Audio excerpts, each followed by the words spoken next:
Hello दोस्तों, आज हम लोग देखेंगे अध्याय 5 गति के नियम। जड़त्व।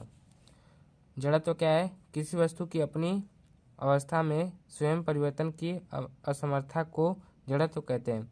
किसी वस्तु की अपनी अवस्था में स्वयं परिवर्तन की असमर्थता को जड़त्व कहते हैं। वस्तु का वह गुण जिसके कारण वह अपनी अवस्था में होने वाले परिवर्तनों का विरोध करती है, जड़त्व कहते हैं। जड़त्व के प्रकार।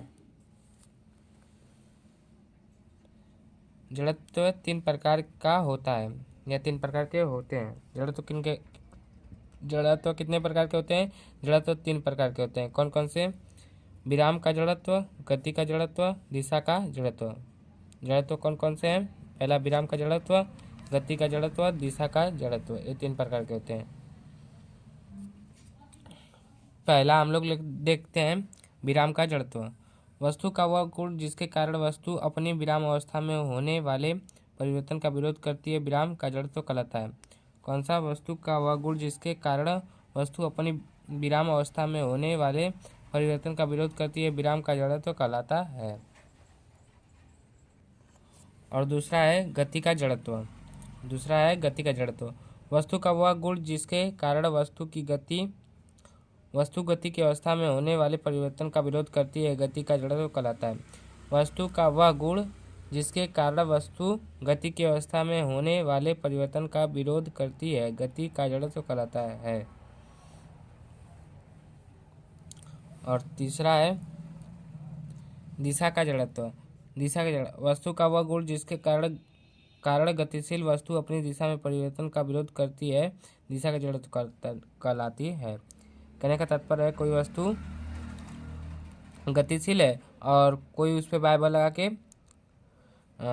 दिशा बदलना चाहता है, तो यह दिशा का विरोध करती है। इसको क्या कहते हैं हम लोग? दिशा का जड़त्व। विराम के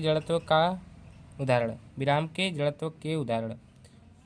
गिलास के ऊपर रखे गत्ते पर रखा सिक्का गत्ते पर तेजी से उंगली मारने पर गत्ता गति की दिशा में आ जाता है और सिक्का विराम के जड़त्व के कारण विराम में ही बना रहना चाहता है, जिसके कारण सिक्का गिलास में चला जाता है।